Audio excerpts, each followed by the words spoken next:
Hello सम्पूर्णमा नमस्कार। जय नेपाल। जाने होइन त राजतन्त्र र गणतन्त्रमा के छ त विचार। म आज फेरि हजुरहरूको सामु आफ्नो मनमा लागेको शब्द लिएर उपस्थित भएकी छु। गणतन्त्र गनायो रे अनि राजतन्त्र चाहियो रे। देशको नेताहरूको भिडसँगै लडाईँको राग सम्हालियो। कसैले नसोच्यो, कसैले नबुझ्यो यो सङ्घर्ष कुन बाटो जान्छ, के सोच्यो त? राजतन्त्र ल्याउने नाममा अनि विकासको ढोकामा, तर लुटपिट र चोरी डकैती हुन्छ यो सबको हल्लामा। ढुङ्गा गोली र बारुदको वर्षा हुन्छ। ढुङ्गा गोली र बारुदको वर्षा हुन्छ, जनताको पीडा बढाउँछ र एउटा साधारण नागरिक उनीहरूको चपेटामा पर्छन्। कति दुःख पाइरहेका छन्। शान्तिको नाममा राजतन्त्र ल्याउने कुरा गर्छन् यहाँ। शान्तिको नाममा राजतन्त्र ल्याउने कुरा गर्छन् यहाँ, तर यसकै नाममा त्यो फक्रिँदै गरेको विद्यार्थी र नागरिकले त्यागेको भविष्य कस्तो होला यो कसैलाई मतलब छैन। मतलब छैन तिनीहरूको आवाजलाई पनि, जसले राजा र नेताको सपना मात्र हराउने सन्देश ल्याइरहेका छन्। राजतन्त्रको नाममा फेरि यो कस्तो खेल हो? तिनीहरूको भविष्य के शून्यमा घुस्दै गएको छैन? देशको भविष्य केवल राजनीतिको खेल होइन, यो देशको लागि सङ्घर्ष गर्नुपर्ने तोप हो। यो हाम्रो र तपाईको अधिकार पनि हो।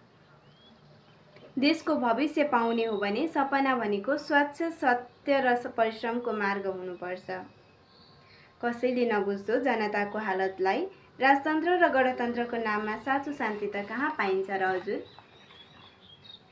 विकास भनेको केवल शासन र सत्ता होइन, जनताको खुसी र समृद्धि हो। त्यो नै देशको असली शान्ति पनि हो। लुटपिट र ठगी राजतन्त्रको कथामा अझै के थाहा पाइन्छ हजुर? जनताको आँसु र दुःखमा बस्ने राजा, के उनीहरूले बुझ्न सक्छन् त हाम्रो आक्रोश र दुःखलाई? अब के हामीलाई साँचो शान्तिको रक्षा बन्द गर्नको लागि यी राजतन्त्र र गणतन्त्रका खेलको साँचो अर्थहरू पाउनु छैन? हामीलाई नसम्झनुस् त शासनका कुनै खेल। हामीलाई नसम्झनुस् कुनै शासनका खेल। साँचो शान्ति भनेको देशको प्रत्येक नागरिकको सुख हो। जसले दिलदेखि विश्वास गर्छ त्यो हामी सबैको कर्तव्य हो। धेरै भयो अब। के राजतन्त्रको नाममा हामी लुटिएका छैनौँ? हामीलाई चाहिन्छ न्याय र समानता, जुन हामीले पाउनै पर्छ।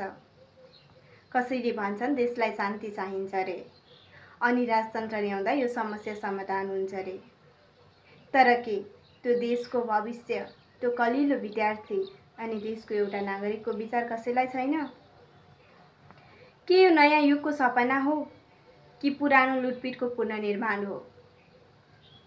अब यो लडाईँ केवल नेता र राजाको होइन, यो जनताको लडाईँ हो, जसले साँचो स्वराज्य खोजेको हो। हामीलाई चाहिएको हो शान्ति र विश्वास, तर यो राजतन्त्र र गणतन्त्रको लडाईँको खेलमा हाम्रो आवाज पनि त सुन्नुहोस्। के हामी देशको भविष्य होइनौँ? धन्यवाद। जय नेपाल।